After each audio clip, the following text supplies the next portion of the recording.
aluno logo, seja muito bem-vindo, você que está aí assistindo o aulão do Tribunal de Justiça do Estado do Ceará. Eu sou a professora Juliana Jacó, sou professora de Processo Civil e estou aqui para tratar com vocês sobre a Lei de Organização Judiciária do Estado do Ceará. Vocês devem ter visto no edital que é cobrada a Lei de Organização Judiciária. Claro, é importantíssima. O que é a Lei de Organização Judiciária? Ela vai definir sobre o funcionamento e a estrutura do Poder Judiciário. Então, antes de qualquer coisa, essa lei ela é extremamente nova. Olha só, ela é de 2017. A Lei 16.397, de 14 de novembro de 2017. E antes da gente começar a ver como que é essa lei, e aí nós vamos falar sobre a FGV, como que pode ser cobrado isso, o que a FGV gosta de fazer nesse tipo de prova. Eu quero, antes de qualquer coisa, falar com vocês, apresentar para vocês a estrutura do Poder Judiciário. Principalmente para você que está aí concorrendo a um cargo de assistente técnico, né? Administrativo aí, que é um cargo que você não, na maioria das vezes, você não é acadêmico de direito, você não é bacharel em direito, então você tem uma certa dificuldade em entender onde se localiza isso, né? Onde está o Tribunal de Justiça? Eu quero trabalhar no Tribunal de Justiça, mas aonde ele se encontra? Então, para entender isso, olha esse organograma da Justiça Brasileira que eu coloquei para vocês aí. O que nós temos, pessoal? Nós temos a Justiça, o Poder Judiciário, dividido em de duas formas, vamos dizer assim. Nós temos a Justiça Comum e nós temos a Justiça Especial. Essa divisão é de acordo com a natureza das ações, né, das demandas, daquilo que vai ser feito por cada órgão. A Justiça Especial é aquela muito especializada, como o próprio nome diz. Então, eu tenho a Justiça do Trabalho, eu tenho a Justiça Militar e eu tenho a Justiça Eleitoral. Na Justiça do Trabalho, eu tenho, no primeiro grau, as varas do trabalho, né, o juiz do trabalho, que preside as varas do trabalho, e em um segundo grau, numa instância superior, os tribunais regionais do trabalho. Então, são tribunais divididos por regiões e não por estados. Ou seja, em uma região eu compreendo mais de um estado, tá certo? E acima eu tenho o Tribunal Superior do Trabalho, que é o órgão de instância superior responsável por essas ações que versam sobre o direito do trabalho. Ações definidas pela CLT, Consolidação das Leis do Trabalho. E ainda em relação, vou falar primeiro da Justiça Eleitoral, vocês vão entender por quê. Em relação à Justiça Eleitoral, eu tenho o juiz eleitoral, que preside as juntas eleitorais. Esse cargo pode ser exercido tanto por um advogado quanto por um juiz de direito. Tribunais regionais eleitorais, que é também por região. Então, eu também compreendo em uma única região mais de um estado, tá certo? E esse Tribunal Regional Eleitoral, então, é também o órgão de instância superior, de instância de segundo grau, abaixo da instância superior, por isso que ele é chamado de regional. E o Tribunal Superior Eleitoral, esse sim é aquele que está lá em Brasília, né? Então, aqui, ele é formado por sete ministros, ok? Bom, e aqui, pessoal, ficou a Justiça Militar. Por que eu deixei a Justiça Militar por último? Porque no Superior Tribunal Militar e, consequentemente, no Tribunal de Justiça Militar e nas auditorias militares, eu tenho apenas para competência criminal. Eu não tenho uma justiça de competência civil militar. Então, são só para crimes militares.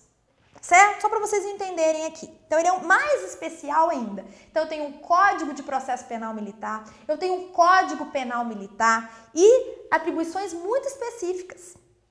E do lado de cá, o que eu chamo de Justiça Comum. Essa Justiça Comum, ela é dividida em Justiça Comum Estadual e Justiça Comum Federal. Cuidado para não pensar que a Justiça Federal ela é especializada, ela não versa sobre uma matéria muito específica, como o trabalho eleitoral e o militar.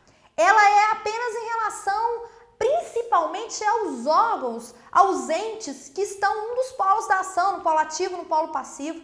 A competência da Justiça Federal está definida pelo artigo 109 da Constituição, tá certo? Mas ela é comum. E a Justiça Estadual é aquilo que não é nem especializado e nem competência da Justiça Federal. A gente fala que é um cabimento residual, uma competência subsidiária. E como que são formados esses órgãos aí? No primeiro grau eu tenho o juiz de direito e também aqui os juízes de direito substitutos, né? E no segundo grau eu tenho o Tribunal de Justiça Estadual. Ah, então quer dizer que o Tribunal de Justiça do Ceará tá aqui? Ele tá aqui. Ele tá no segundo grau, olha só. Segundo grau do Poder Judiciário Estadual. Isso já é uma pergunta de prova, sabia? Já pode ser uma pergunta de prova. Falar que ele é da Justiça Federal, falar que ele é da Justiça Especializada. Não, ele é da Justiça Comum, do segundo grau, da Justiça Estadual. Por isso que é importante a gente ter uma visão geral de como se organiza o Poder Judiciário brasileiro, tá certo? E acima eu tenho o STJ, né, que é o nosso Superior Tribunal de Justiça aí, como órgão de instância extraordinária, superior, para processar e julgar as ações em caráter principalmente recursal dos tribunais de justiça ou algumas competências originárias do tribunal que estão definidas na Constituição. A Justiça Federal, como eu falei, o que define a competência da Justiça Federal é a Constituição Federal no artigo 109.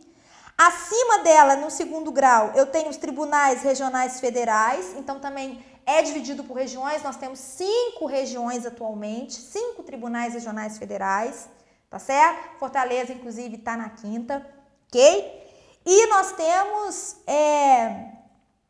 Fortaleza não, Ceará, né, gente? Não tô falando só de Fortaleza, nós estamos falando do estado de Ceará. E nós temos o STJ como instância superior. Então, tanto a Justiça Federal quanto a Justiça Estadual, a instância superior é o STJ. Tá vendo a diferença? Eu não tenho um tribunal específico sobre uma matéria, como o Tribunal do Trabalho, o Tribunal Eleitoral, tá certo? E o STF? O STF é o olho que tudo vê, como eu costumo brincar. Ele tá aqui em cima, ele é o guardião da Constituição Federal. Então, são competências também definidas pela Constituição. Todas aquelas que versam sobre caráter constitucional vão para o STF. Então, em vez de vir para o STJ, em uma instância recursal, por exemplo, elas vêm para cá, ó, STF. Tem o Conselho Nacional de Justiça, que é um órgão administrativo, então não é um órgão jurisdicional, mas a gente precisa colocar ele aqui, porque ele também é um órgão superior, ele está acima, inclusive, desses de instância de primeiro e segundo grau.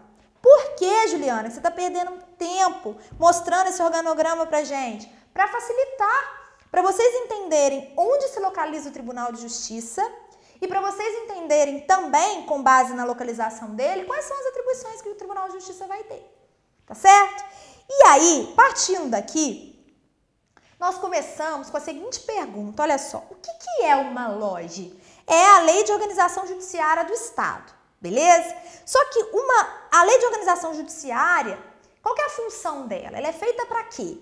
Ela dispõe, pessoal, sobre estrutura e o funcionamento do Poder Judiciário. Então, todos aqueles órgãos estaduais, porque eu estou falando de Estado, todos os órgãos que compreendem a estrutura do Poder Judiciário estadual de um Estado estão definidos pela Lei de Organização Judiciária. Cada Estado possui a sua Lei de Organização Judiciária. E aqui nós vamos ver o quê? A Lei de Organização Judiciária do Estado do Ceará. Tá certo? Além disso, ela precisa observar princípios definidos na Constituição Federal e Estadual. Então, ela não pode violar, ela não pode contrariar dispositivos constitucionais e nem dispositivos que se encontram nas Constituições estaduais, porque a Constituição Estadual ela deve uma obediência à Constituição Federal pelo princípio da simetria, tá certo? E a finalidade dela, então? Por que a gente tem uma nova lei? Porque uma lei em 2017, não tinha uma lei antes? Qual foi aqui a motivação para o surgimento de uma nova LOJ? Primeiro, porque vieram, gente, alterações significativas à estrutura da Justiça Estadual do Ceará, como, por exemplo, o rezoneamento do território do Estado, ampliando o número de zonas, definição de novos critérios para classificação de comarcas, entre as intrâncias, inicial, intermediária e final. Então, a gente vai ver que as comarcas, elas são classificadas em intrâncias, mas isso foi alterado. Alterou isso, alterou os critérios para elevar uma intrância para outra. Então, tudo isso foi necessário, por isso uma nova lei, tá certo?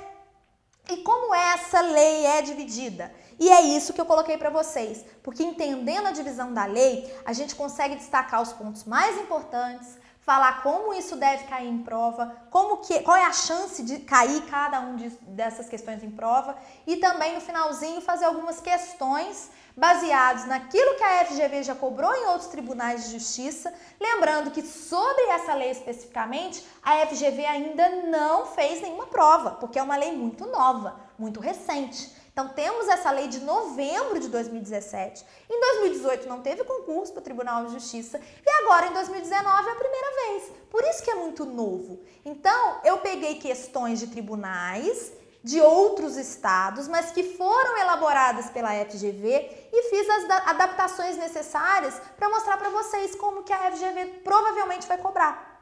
Tá certo? Então, vamos lá. Primeiro, como que ela é dividida? Primeira parte dela aí vai tratar da divisão judiciária, ou seja, das circunscrições judiciárias, das comarcas sedes, vinculadas e das zonas judiciárias.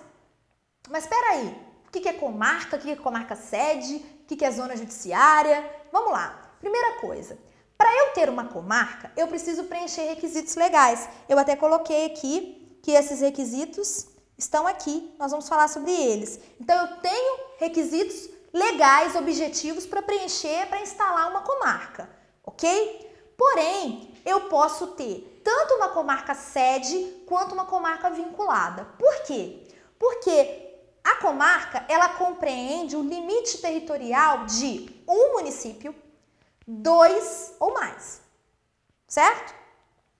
E aí, no caso de haver um agrupamento de municípios, uma comarca será a sede. As outras serão comarcas vinculadas, desde que sejam comarcas. Porque se eu não preencho os requisitos para ser comarca, eu vou ter distritos judiciários que estão dentro daquela comarca sede.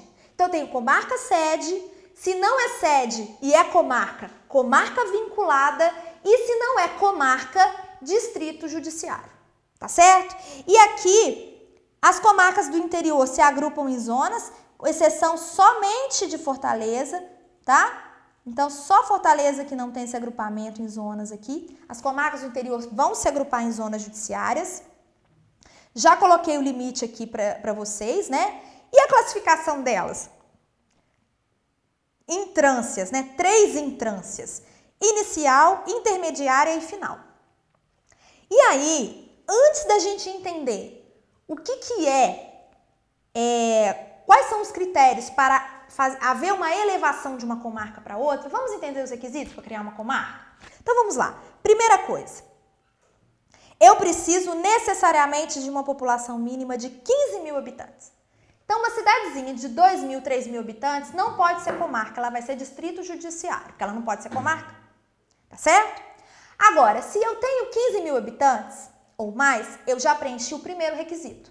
Só que, além disso, eu preciso de ter um eleitorado não inferior a 60% da população. Então, se eu tenho uma população de 15 mil, 60% de 15 mil tem que ser eleitorado, tá certo? Eu não posso ter uma porcentagem abaixo desses 60, beleza? É o mínimo. Além disso, eu preciso de uma média anual de novos casos registrados igual ou superior a 50%. Então, eu tenho novos casos. Esses novos casos são registrados pelas secretarias dos juízos, levando em conta as partes das ações, né, autor e réu, e o domicílio ou residência delas. Aí que eu vou definir aonde que é a comarca que vai registrar aquela causa, tá certo? E aí, se eu tenho essas ações registradas numa comarca, é feita uma média anual. Quando eu considero o triênio anterior, então eu pego, imagina que hoje eu estou olhando, eu vou olhar os 3 anos anteriores Então, eu preciso verificar 2018, 2017 e 2016. Se nesses 3 anos eu tiver 50% mais de novos casos, né? Eu tiver um acréscimo de 50% de novos casos, 15 mil habitantes e 60% do eleitorado, eu tenho os critérios que eu preciso para instalar uma comarca. Tá certo? Então, eu instalei a comarca com esses critérios. É isso que eu preciso saber. É importantíssimo saber os critérios para instalação de comarca. Eu aposto que alguma coisa de comarca vai cair. Ou instalação, ou elevação, tá? Então, muita atenção. Muito bem, então imagina que eu estou feliz na minha comarca inicial. Eu tenho intermediária, eu tenho a final. A inicial é a primeira. Observa que inicial, ela vai a partir de 15 mil habitantes. Mas uma comarca que vai crescendo, crescendo, crescendo, a população vai crescendo, crescendo, crescendo, e as ações também vão se multiplicando, ela pode sair dessa classificação. Ela sai dessa classificação de entrância inicial e passa para a entrância intermediária. E, por último, a entrância final. Então, vamos entender essa classificação de entrâncias. É hierarquia. As menorzinhas são inicial, as intermediárias são da entrância intermediária e as maiores são de entrância final. Então, eu tenho uma hierarquia, eu tenho uma remuneração maior, então é interessante para os servidores, para os juízes, né, para os magistrados, para todo mundo que preenche ali os órgãos do Poder Judiciário, é interessantíssima a elevação de comarca, porque vai aumentar a remuneração. Vocês estão entendendo? Então, vamos entender o que eu preciso para sair de uma comarca de elevação de entrância inicial e elevar para a entrância intermediária. Olha aqui que nós temos. Primeira coisa, 3 situações de acordo com a população. Então, se eu tenho uma população mínima de 30 mil habitantes, atenção, então de 15 mil até 30 mil, até 30 mil não, 29.999, né? Eu não posso sair da entrância inicial. Completei 30 mil, nasceu uma pessoa, registrou 30 mil, que beleza. O que eu tenho agora? Eu tenho o requisito de população mínima. Só que além desse requisito de população mínima de 30 mil, a lei exige que exista, então, uma média anual de 1.300 novos casos considerado o triênio anterior. Lembra que eu falei que para instalar a comarca eu preciso de considerar o triênio anterior e novos casos? Antes era 50% a mais. E agora? Agora não é 50% a mais. Agora é um número fechado. 1.300 novos casos. Então, eu tenho 30 mil, 1.300. É fácil, porque olha só, olha o 3 repetindo. 30 mil, 1.300. Tá repetindo. Tranquilo. Só que se eu tenho uma população mínima de 40 mil, quanto maior a população, menos eu vou exigir de novos casos. Olha que interessante. Exige-se 1.200 novos casos considerados no triênio anterior. E se eu tenho uma população de 50 mil? 1.100. Então, vamos entender, vamos guardar isso? 30 mil, 1.300 novos casos. 40 mil, 1.200 novos casos. 50 mil, 1.100 novos casos. Então, eu tenho 30, 40, 50, 1.300, 1.200, 1.100. Enquanto um cresce a população, o outro diminui o número exigido para essa média de novos casos. Tá certo? Em todas elas, o que eu preciso? Acompanhar o eleitorado precisa acompanhar. Então, se eu tinha 60%, eu preciso manter 60% da população, né? Precisa compreender esse eleitorado, tá certo? Não vai mudar. E se eu quiser sair da intermediária para final? Gente, para eu me tornar uma comarca de entrância final, eu tenho que ser muito grande. Vamos ver o tamanho? 200 mil habitantes. Então, até 1.999 mil habitantes, eu estou na classificação de entrância intermediária. Eu completei 200 mil habitantes, agora eu posso me candidatar, vamos dizer assim, à classificação da entrância final. Então, são 200 mil habitantes e 8 mil novos casos. Muda um pouquinho. É um pouquinho diferente, exige-se mais. Sempre observando o percentual mínimo do eleitorado, que tem que ser 60% da população. Atenção muito grande para isso. Eu oriento vocês a fazer, inclusive, quadros, né? Fazer lembretes, fazer esses esqueminhas para vocês não confundirem e colocar em alguns lugares visíveis, né? Eu, na época que eu ia fazer a OAB, por exemplo, eu colava um monte de coisa no meu espelho, na porta do banheiro, sem brincadeira. Até hoje eu lembro, porque a minha memória é muito visual. Então, até hoje eu lembro daquilo que eu fiz, dos desenhos, das cores. Na hora da prova, isso ajuda muito. E esses números, um palpite grande que alguma coisa disso vai cair, hein? Segunda parte da divisão dessa lei é a organização do Poder Judiciário Estadual. Quais são os órgãos que compõem o Poder Judiciário Estadual do Estado do Ceará? Vamos ver? Olha só, Tribunal de Justiça, o Tribunal de Justiça aí é um órgão de segundo grau estadual, não foi isso que a gente viu?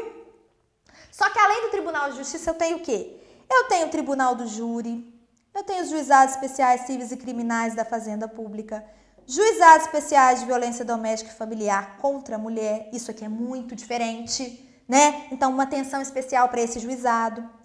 Turmas recursais dos Juizados Especiais Cíveis, Criminais e da Fazenda Pública, Auditoria Militar, Juízes de Direito Substitutos, Justiça de Paz e outros órgãos criados por lei. Aí, vamos para um macetinho para a gente não esquecer isso? Olha só, nós temos 3T, 5J, O, A. 3T, 5J, O, A. Por quê? Eu tenho 3 órgãos que começam com T. Lembrando que desses 3 órgãos que começam com T, 2 são tribunal. Então, um é o Tribunal de Justiça, que é o concurso que vocês estão fazendo. E o outro? O outro é o Tribunal do Júri, que é aquele que tem competência para processar e julgar os crimes dolosos contra a vida, tentados e consumados. Tá certo? Então, 2 tribunais já foram. Porém, eu tenho mais um T. Esse T que eu tenho são das turmas recursais dos Juizados Especiais Cíveis Criminais da Fazenda Pública. Turma recursal é o órgão colegiado que está acima do juizado e que vai ser responsável pelos recursos que vêm das decisões proferidas pelos juízes dos juizados. Tá certo? Então, são 2 tribunais e uma turma recursal, 3T. E agora o 5J, vamos ver? Juizados. Lembrando que também juizados eu tenho 2. Então, 2 juizados porque eu tenho juizados especiais de violência doméstica e familiar contra a mulher e os juizados especiais cíveis e criminais da Fazenda Pública. 2 juizados. Ainda precisamos de mais 3 Js. Vamos ver onde eles estão? Juízes. Olha só, juízes de direito substitutos. Lembrando que quando você passa no concurso público para juiz, você assume como juiz substituto. E somente depois de 3 anos de efetivo exercício, né, você assume a titularidade, mediante outros requisitos também, você assume a titularidade da vara. Tá certo? Então, eu tenho juiz de direito substituto. O juiz de direito, que não aparece nenhum outro nome complementando, é esse efetivo, o titular. E o juiz de direito substituto é esse até ele alcançar a sua titularidade, que inclusive te dá várias garantias constitucionais, como inamovibilidade, tá certo? Bom, ainda tá faltando um J, Justiça de Paz. A Justiça de Paz, que é um órgão temporário, nós vamos falar aqui sobre ele rapidinho também. E outros órgãos criados por lei é o O e a Auditoria Militar. Gente, ajuda muito. Lembrando que são 3T, 5J, OA, outros órgãos criados por lei e a Auditoria Militar. Assim, eu tenho nos artigos 24 e 25 as atribuições do Tribunal de Justiça. E eu quero que vocês dêem uma atenção muito especial a isso aqui. Porque cair competência de tribunal é a chance muito grande de cair. Tá certo? Pegar, por exemplo, a competência do presidente e colocar uma competência do tribunal, ou do vice-presidente e colocar a competência do tribunal, fazer uma mistura entre essas competências. Ok? E o Tribunal de Justiça? O que é, né? Como que se compõe esse Tribunal de Justiça? Vamos dar uma olhadinha? Primeiro, eu tenho órgãos julgadores, diretivos e, consequentemente, as atribuições de cada um. Então, essa segunda parte da lei, ela vai trazer pra gente essa divisão aí.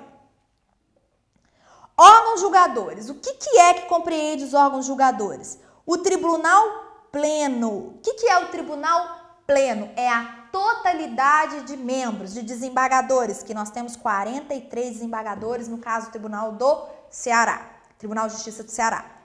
Órgão especial. O que é um órgão especial? É um órgão definido que vai assumir algumas competências delegadas pelo tribunal aí, que é formado por 19 desembargadores.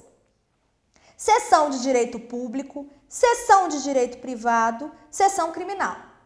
Câmaras de direito público, câmaras de direito privado, câmaras criminais. Câmara criminal para tudo aquilo que é de competência criminal, né? De direito público, do interesse público. E privado, ações privadas, de natureza privada, particular. Tá certo? Então, eu tenho seções e as câmaras respectivas de cada seção. Além delas, eu tenho o órgão especial e eu tenho o tribunal pleno, que é a totalidade de membros. Beleza? Os órgãos diretivos são quem? Quem vai dirigir, né? O presidente, vice-presidente e o corregedor-geral de justiça. Já vi cair em prova, sim, em outros tribunais, perguntando quais são os órgãos, né? Quem compreende ali os órgãos diretivos do tribunal? Só isso. E aí coloca tribunal pleno, órgão especial, tá? Então é muito importante a gente saber a diferença dos órgãos julgadores para os órgãos diretivos. Diretivo é presidente, vice-presidente e o corregedor-geral de justiça. Tá certo? É só isso. E as atribuições deles estão no artigo 37, artigo 38 do vice-presidente e do corregedor-geral no artigo 39. Então, também dá uma olhadinha nessas competências. Principalmente competência. Cuidado com isso. Prova de modo geral, independente da banca, ama uma competência. Tá certo? Além disso, nós temos a composição da Justiça de primeiro grau, que são aqui os mesmos órgãos que compõem o Poder Judiciário, com exceção do Tribunal de Justiça e da Previsão, outros órgãos criados por lei. Atenção! Se eu pergunto assim, quais órgãos compõem o Poder Judiciário? Nós vamos lembrar do 3T, 5JOA. Quais órgãos compõem o primeiro grau? Se eu falei primeiro grau, eu posso colocar o Tribunal de Justiça? A gente não viu que o Tribunal de Justiça está no segundo grau? Então, eu vou pegar todos que compõem o Poder Judiciário e vou tirar o Tribunal de Justiça e essa última previsão, que é o inciso 10 do artigo que fala dos órgãos, que fala assim, outros órgãos criados por lei. Por quê? Porque se eu não tenho a criação ainda desses órgãos, eles ainda não compõem o primeiro grau. Só depois que eles forem criados que eles vão entrar aqui. Tá certo? Então, lembra de tirar esses dois. Comarca de Fortaleza, vai falar pra gente o quê? Quais são os órgãos colegiados da comarca de Fortaleza? E quais são os órgãos singulares dessa comarca? Colegiado são as turmas recursais, auditoria militar, tribunal do júri. Colegiado quando eu tenho o quê? Mais de um magistrado, mais de um juiz. A vara de delitos e organizações criminosas, ela é composta por 3 juízes. Então, ela é um órgão colegiado também. Então, nessa parte da comarca de Fortaleza que fala dos órgãos colegiados, vai estar ali as atribuições também dessa vara. Tá certo? E os órgãos singulares? A especialização das varas. Vara de família, vara de sucessões, infância e juventude, mas o que nós temos? São tantos, vara de execução fiscal, vara de execução penal e corregedoria de presídios. Eu vou especializar de acordo com a natureza, né? Aquilo que é mais específico. Eu vou tirar daquela competência geral, penal e civil e vou criar uma vara só para aquilo. E aí, como eu tenho um juiz, eu tenho o quê? Um órgão singular. Eu não posso falar que é um órgão colegiado, tá certo? Comarcas do interior, especialização das varas, mesma coisa. A gente vai ver, quando vocês derem uma olhada na lei, vocês vão verificar que muitas coisas se repetem e quanto mais vai crescendo a comarca, mais vem a necessidade de instalar novas varas, de criar novas varas, e aí a gente vai especializando o serviço cada vez mais, né? Depois nós temos aqui uma parte que vai tratar da diretoria dos foros da capital e dos foros da comarca do interior. Lembrando que cada comarca possui uma diretoria de foro e quem exerce a função de diretor de foro é quem? É um juiz de direito efetivo daquela comarca, daquela unidade judiciária. Tá? E eu tenho as atribuições desse diretor de foro. No caso da comarca de Fortaleza, é o juiz efetivo, o diretor do Fórum de Fortaleza, é um juiz da comarca de Fortaleza, que exerce as suas atribuições ali dentro da respectiva comarca de Fortaleza, né? Ele que vai ser o juiz diretor do foro. E no caso das comarcas do interior, vão ser juízes que exercem outras funções comuns, vamos dizer assim. Eles que vão exercer a sua função. Uma vara única, o juiz que faz tudo, ele também exerce as mesmas atribuições que seria de diretor do foro, tá certo? Juízes de paz, não falei que a gente ia falar um pouquinho mais sobre ele? Pessoal, o juiz de paz é uma função que ela é exercida por um cidadão eleito pelo voto direto, universal e secreto. O voto. Como nós votamos para os nossos representantes políticos aí? Direto, universal e secreto.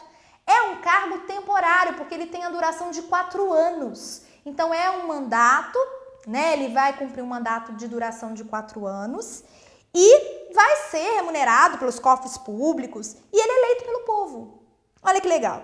E aí, nessa parte, tem algumas questões sobre o tempo, quando que isso deve acontecer. Então, essa eleição ela deve ocorrer até 6 meses depois das eleições estaduais. O Tribunal de Justiça tem até 4 meses para designar, deliberar sobre as eleições, como que vai acontecer.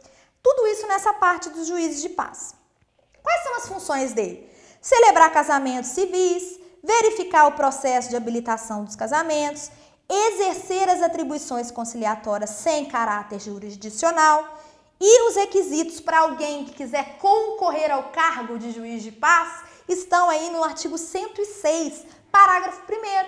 A gente pode destacar alguns. Ele tem que ter nacionalidade brasileira, ele precisa ter mais de 21 anos, ele tem que ter idoneidade moral, aptidão física e mental e, além disso, ele tem que fazer um curso de formação, né? Um curso de formação aí, e ele vai receber um certificado, a Escola de Magistratura do Estado do Ceará, que vai emitir esse certificado, e aí ele pode concorrer a esse cargo de juiz de paz, tá certo? Depois, uma parte que vai tratar do serviço dos auxiliares da justiça, foro judicial e extrajudicial. Judicial é o quê? São as secretarias do Tribunal de Justiça do Ceará, diretorias dos foros e as suas respectivas unidades, secretarias de unidades judiciárias e os juizados. Isso aí é foro judicial. E extrajudicial? Tabelionatos de nota e ofícios no geral. E aí nós temos as competências, as atribuições de cada um deles. Mas aqui eu destaco uma coisa para vocês. A chance de cair uma competência de um notário, por exemplo, é muito pequena, porque nós estamos aqui nos preparando para um cargo de técnico do Tribunal de Justiça. Quando eu quero uma função muito específica, a gente faz concursos de cartórios, né? Então a chance de cair algo assim muito específico é muito pequena, mas está lá na lei para vocês darem uma lida, tá certo? E aí, por último, o que nós temos nessa lei? Nós temos as disposições finais e transitórias. O que é? O que compõe as disposições finais e transitórias de uma lei, de modo geral, e no caso da Lei de Organização Judiciária? O que tem? O que alterou? O que mudou? Nós temos uma lei de 2017, então nós tivemos reclassificação de comarcas, comarca que era de entrância inicial passou para entrância final, algumas varas foram modificadas, foram criadas, foram extintas, algumas especializações foram feitas necessariamente, então vem uma nova vara, eu preciso redistribuir a atribuição daquelas varas anteriores. Então é isso que vem nessas disposições finais. Algo muito específico também, apenas para complementar, porque tem que estar na lei, é só porque exige, é só porque a lei fala que isso tudo tem que estar na lei. Então, já que tem uma exigência legal, no finalzinho da lei vem essas disposições, tá certo? E agora, o que nós vamos fazer? Nós vamos, então, analisar alguns exercícios. Esses exercícios, eu tirei 2 do Tribunal de Justiça da Bahia de 2015 e um do Tribunal de Justiça do Rio de Janeiro de 2014. São questões que foram elaboradas pela FGV, que é a banca que está responsável por esse edital, por esse concurso, tá certo? Então, como a gente não encontra questões específicas do Tribunal do Ceará, eu tive que fazer umas adaptações, mas vai dar para vocês terem uma ideia muito grande. A FGV, além dela contextualizar questões, dela pegar questões e às vezes trazer um caso concreto, por exemplo, vir com um texto e não vir estritamente letra da lei, isso é uma característica da banca. Mas no caso da Lei de Organização Judiciária, quando cair alguma coisa, vocês vão ver que é muito simples, porque não tem como criar demais numa Lei de Organização Judiciária. É o que está na lei mesmo, não tem como fugir disso. Então, olha só, vamos analisar a primeira questão? São órgãos do Poder Judiciário do Estado do Ceará. Olha que beleza! Se cai uma questão dessa na prova, é momento de comemorar, assim, né? Muito feliz. Por quê? É muito simples. Quais são os órgãos do Poder Judiciário? O que a gente precisa lembrar? 3, T, 5, J, O, A. Aí, atenção, pessoal. Aqui, eu não preciso necessariamente ter todos os 10 órgãos. Observa que são 10, ó. Eu não preciso necessariamente ter todos os 10 órgãos. A banca adora fazer isso, para você achar que tá tudo errado. Eu vou anular essa questão. Não. O que eu preciso é verificar, mesmo que de forma incompleta, qual alternativa traz as respostas certas. Todos os órgãos pertencem, mesmo que não sejam apenas aqueles. Então vamos dar uma olhada? Letra A. Tribunal do Júri, a gente viu que sim. Juízes de paz, também. Juízes de direito e juiz de direito substitutos, beleza.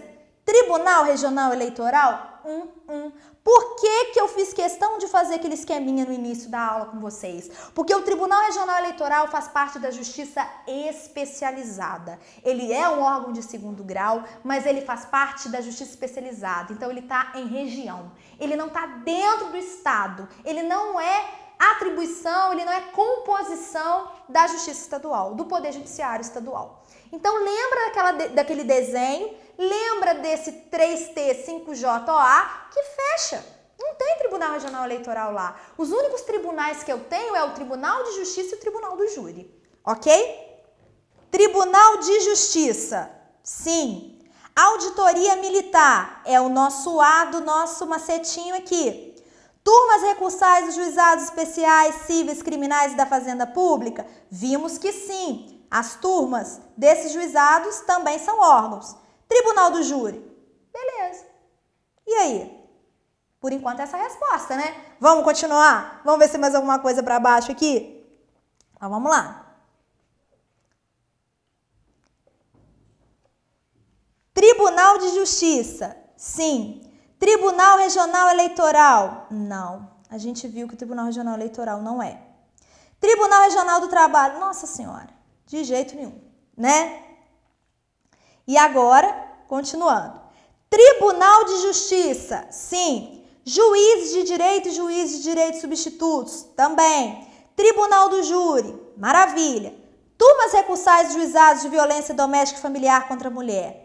Será que eu tenho turma recursal desse juizado? Essa questão foi uma questão para vocês pensarem. Observa que a gente já cortou 2 letras e ficou 2 letras para a gente pensar. Então, qual turma recursal que eu tenho? Eu tenho turma recursal do Juizado Especial Cível, Criminal e da Fazenda Pública? Ou eu tenho turma recursal dos Juizados de Violência Doméstica e Familiar contra a Mulher? É o mais simples, tá? Lembra do geral, do mais simples. Então, eu não tenho turma recursal dos Juizados de Violência Doméstica e Familiar contra a Mulher. Tá certo? Então, como eu não tenho isso, a nossa letra correta é a letra B. Questão muito simples. Ela somente precisava, você só precisava ter uma atenção para não confundir qual turma recursal. Mas como a questão te deu as 2, você ia lembrar que era mais simples e ia matar a questão. Tá? Vamos para a próxima? Olha só. Conforme estabelece a Lei de Organização Judiciária do Estado do Ceará, a classificação de comarcas, olha ela aí, por entrância, dependerão de lei e obedecerão uma série de requisitos objetivos relacionados, como, por exemplo, o número mínimo de habitantes e o percentual do eleitorado de 60% da população. Ai, que beleza! Além disso, outro critério que se pode destacar é, vamos ver aqui, qual critério que faltou, que não foi falado e que é necessário para que haja a elevação de uma comarca. Seja da entrância inicial para a entrância intermediária, seja da entrância intermediária para a entrância final. Vamos dar uma olhada? Média anual de novos casos registrados, considerado biênio. Opa! Vocês lembram que eu falei que era triênio? Sempre vai ser 3 anos, triênio. Tanto para instalar a comarca, quanto para elevar a comarca. Viu biênio, riscou, partiu para a próxima. Média anual de novos casos registrados, considerado o triênio anterior. Beleza, até aqui tá certo. Quando a população mínima for de 40 mil habitantes, lembrando que era a letra B naquela divisão nossa, né? Devendo um número igual ou superior a 1.300. Peraí, vamos fazer o seguinte para a gente não confundir? A gente tem 30 mil, a gente tem 40, vou fazer o 50 aqui embaixo, não vai caber ali, e a gente tem 50. Vocês lembram que quanto maior a população, menor era o número de casos? E a gente começava com 3 e ia decrescendo, então era 3, 2, 1. Então aqui, ó, 30.300. 40.200. 50.100. Se vocês fizerem isso aqui na hora da prova, vocês não vão errar questão de elevação de comarca, né? Então, ó, 30, 40, 50... 1.300, 1.200, 1.100. Aí vamos voltar então. 40 mil habitantes, devendo um número igual ou superior a 1.300? Não, 1.200. 1.300 se fosse o quê? 30 mil habitantes. Então essa está errada. Média anual de novos casos registrados, considerado triênio, tá certinho, quando a população mínima for de 50 mil habitantes, devendo um número igual ou superior a 1.200? Não, seria 1.100. 1.200 é se fosse o quê? Igual ou superior a 40 mil habitantes. Então, essa também não pode ser. Só vai poder ser a última, né?